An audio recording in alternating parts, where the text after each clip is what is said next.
তুমুল ঝড়ের কবলে নিউজিল্যান্ডের দক্ষিণাঞ্চল। গত মঙ্গলবার থেকে ভারী বৃষ্টি ও দমকা হাওয়া বয়ে যাচ্ছে দ্বীপরাষ্ট্রটিতে, যেখানে ঘণ্টায় বাতাসের গতিবেগ ছিল ১৫৫ কিলোমিটার পর্যন্ত।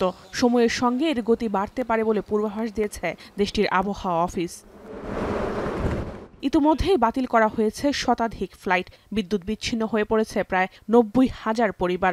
ব্যাহত হয়েছে সড়ক ও রেল যোগাযোগও। It's real windy. I was just in a warehouse and it sounded like the roof was going to fall off. Yeah, it was so loud. It hurts, to be fair, but we're mindful that the house is still there and the family's safe, and that's really what counts most. এই অবস্থায় সর্বোচ্চ সতর্কতা জারি করা হয়েছে নিউজিল্যান্ডের Canterbury ও ওয়েলিংটনে। দুর্যোগ মোকাবেলায় জারি করা হয়েছে জরুরি অবস্থাও।